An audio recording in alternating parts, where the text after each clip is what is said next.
Hey guys, good morning. It's Daryl here. It's coming up on 6 a.m. here in Connecticut on the East Coast. I wanted to talk briefly about red flag laws. I've been hearing more about it recently. There was an interview on Connecticut or on National Public Radio the other day with a sheriff from Colorado, and he brought up some good points on procedure. How he there's been no procedure outlined. It's basically up to the state, up to the jurisdiction on how they carry this out. It sounds like it could be a little scary. All right. So the first red flag law, well, actually, was passed back in 1894 in Vermont, but it was repealed 2 years later. I don't know what their version of a mentally unsound person or a dangerous person was back then. If they were possessed by witches or... No, I'm just kidding.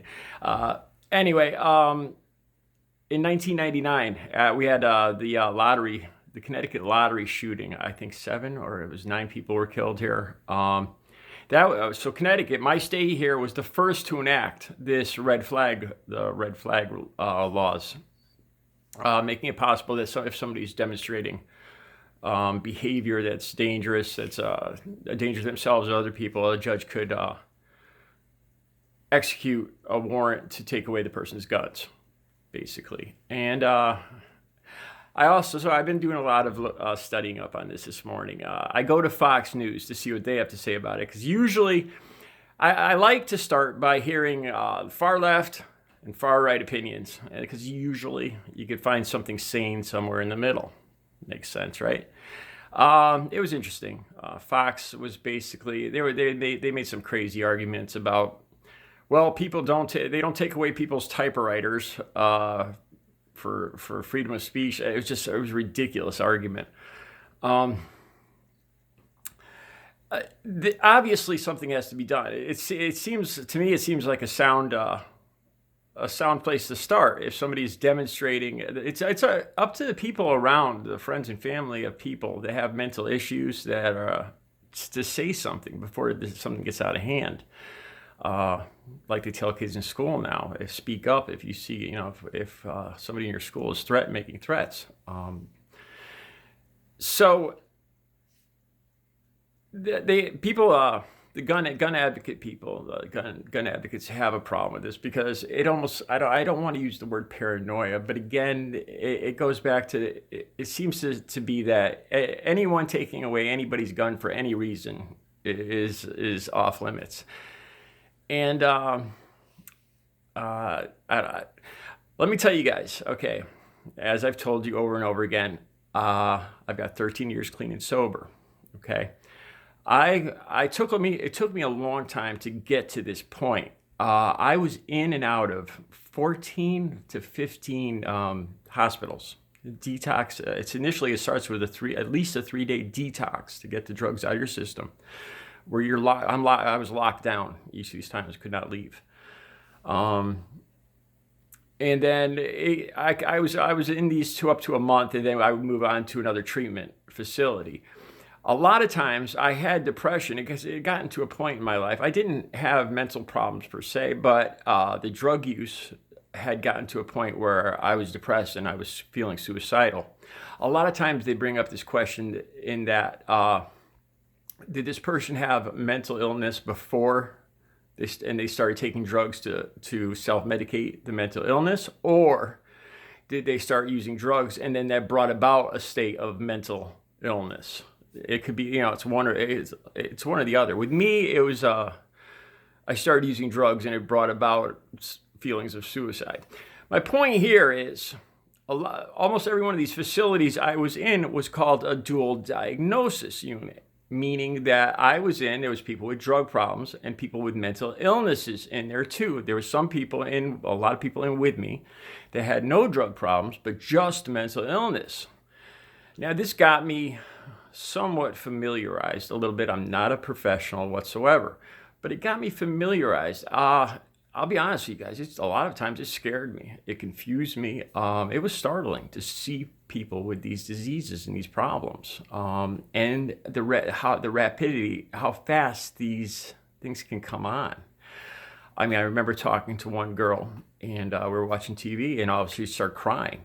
out of the blue, and I thought it was something I said, but it was she was bipolar, and I got used to it. But it's for people that aren't familiar with these issues. They can be very severe, startling. They can come out of nowhere. I don't know what precipitates these, what brings up these episodes. I don't know the frequency of them, but I know for sure that a lot of the people I was around, God forbid if they owned weapons, because these people were suicidal. These people would get angry at the drop of a hat for no reason whatsoever. We're talking about schizophrenia, bipolar, and like I said, I'm not a health professional. I just saw this from a layman's point of view, a regular guy, just like you or me, and it's scary. And the thought that somebody like this would be owning a lot of weapons is just a recipe for disaster. So I agree. And then too, there's the issue of a lot of these people stop taking their medication and they're okay, they're fine, they can function. They're not suicidal or homicidal taking their medication. But if they stop taking it, all this stuff can come on quickly. And now you've got a person who's a severe danger to anyone around him. Should these people own weapons until these issues are resolved? I don't think so. From what I saw, God, I would not want to live next door to somebody that owned a gun and had schizophrenia and bipolar issues and that owned a lot of weapons. I would move. Now, I'm not trying to stigmatize these people. They're diseases and they can be controlled with medication. But if you start mixing firearms and mental illness, you're going to have. I think you're setting yourself up for catastrophic consequences. So a lot of these gun owners, the gun advocates, they think basically it appears that they disagree just in general with anyone losing their weapons for any reason at all. It starts to slide into that paranoia that, well, maybe they're not that crazy, that maybe they're being targeted, maybe they're the enemy of the state. And it goes back to the whole second reason for the Second Amendment, to control the government. What if the government's trying to some insane paranoid plot? So my point here is, some of these people suggest that, well, they should have due process, that they should be able to then go in front of the judge in order and argue why they're sane and why they should be able to keep their weapons. The problem with that is, though, there's really not a whole lot of time for this. Like I said, when I was in these hospitals for a few days here, sometimes up to a month, but from what I saw, the most startling aspect was how this would come out of nowhere. Somebody that I thought just had a drug issue, maybe smoked too much pot, and then they're looking at me. I had one guy that I was hanging out with, watching TV with, and an hour later, this guy was accusing me of tape recording our conversations, and was close to hitting me or headbutting me.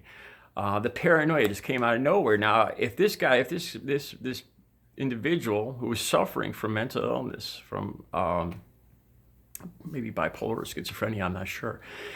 And I assume he was under medication too. If this guy was in possession of a Glock or an AR-15 or something, God help the people around him.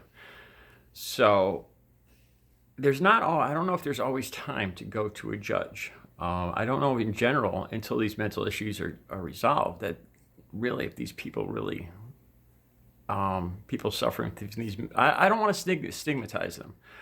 But my point here is, from what I saw and the people that I was around in some of these hospitals, it's troubling to think that people suffering from these delusions and these paranoid and these outbursts could be in possession of high-powered weapons. It does not make a good situation. So I guess at this point you have to balance this person's freedom, his Second Amendment rights, with the rights of everyone around him. feeling and being safe and not fearing to like that day with this guy accusing me of tape recording his conversations. I was scared that this guy was gonna it felt to me he was capable of anything all of a sudden out of the blue. I felt like it appeared he was going to headbutt me. So my point here is you have to balance out the freedom, everybody's Second Amendment rights of bearing bearing weapons, bearing firearms, balanced with the safety and the feeling of safety and peace of the people around them. God forbid that a whole neighborhood would feel like I did at that one moment when I thought this guy was going to headbutt me. I could imagine if there was one neighbor that had mental illness problems and had a history of owning AR-15s or something, and all his neighbors I can imagine the fear these people would live in. So my point here being is I don't think the red flag laws are bad. I don't. I think there should be good reason, doctor diagnosis. And then maybe a history of the medication. Is this person taking his medication? Is the medication working? But at some point, you have to balance the welfare of the many to the Second Amendment right of that one person. A whole neighborhood or a whole school can't be kept in fear because of one person's Second Amendment rights to bear arms. Just my opinion on this. One more point too. Colorado, Connecticut, I think it was Nevada were the three states that instituted the red flag laws. I heard this a sheriff talking on National Public Radio, and he had some real issues because it leaves it up to the jurisdiction as to how they carry this out. And what the sheriff was saying is what he envisions is he's going to go up to somebody's door. What if this individual barricades his door? And he's armed in there and he's not mentally stable. Now, and then you have your deputies outside with weapons. Do you then have a standoff or do you leave this supposedly dangerous individual inside the house armed? It's a lot of questions as to how to carry out these red flag laws. And it seems like that's an issue that law enforcement in these states are concerned with. What are the rules? What are the steps in taking away in relieving somebody of these dangerous weapons if they're deemed mentally unstable? But honestly, I know I'll get I'll get some thumbs up, I'll get some thumbs down. But at some point, not everybody is capable or should have be able to possess a weapon. I think that's the unfortunate truth here. I mean, we all have our Second Amendment rights, but at some point, it becomes too unsafe. The balance, the peace of mind of the people around this individual have to count for something too. All right, that's my opinion on red flag laws for today. You guys have a great Sunday.